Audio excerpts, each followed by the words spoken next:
கர்த்தருக்கு ஸ்தோத்திரம். ஏசாயா புத்தகம் 44வது அதிகாரம் 3வது வசனம். தாகமுள்ளவன் மேல் தண்ணீரையும் வறண்ட நிலத்தின் மேல் ஆறுகளையும் ஊற்றுவேன். உன் சந்ததியின் மேல் என் ஆவியையும் உன் சந்தானத்தின் மேல் என் ஆசீர்வாதத்தையும் ஊற்றுவேன். எனக்கு அருமையானவர்களே, யார் வாஞ்சையோடு கூட இருக்கிறார்களோ, எங்கே தேவை காணப்படுகிறதோ அந்த இடத்துல, அந்த வாஞ்சையாய் இருக்கிறவர்களிடத்துல, அந்த தேவை இருக்கிற அந்த மனிதர்களிடத்துல தன்னுடைய வல்லமையான ஆவியின் அபிஷேகத்தை தேவன் பொழிந்தருள வல்லவராய் இருக்கிறார்.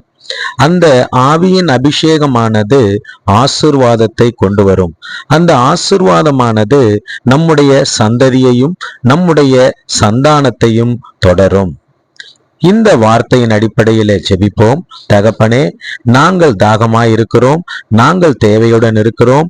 உம்முடைய அபிஷேகத்தை, உம்முடைய வல்லமையை எங்கள் மீது நீர் பொழிந்தருள்வீராக.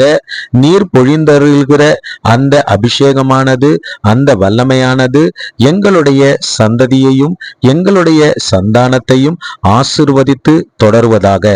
இப்பொழுதும் இந்த வார்த்தையை, ஜெபத்தை கேட்கிற ஒவ்வொருவர் மீதும் உம்முடைய அபிஷேகத்தின் தண்ணீரும் ஆறும் ஊற்றப்படுவதாக. அவர்களுடைய சந்ததியின் மீதும் சந்தானத்தின் மீதும் ஆசீர்வாதம் ஊற்றப்படுவதாக. கர்த்தர் அவ்வண்ணமாக செய்தபடியினாலே நன்றி சொல்லுகிறோம்.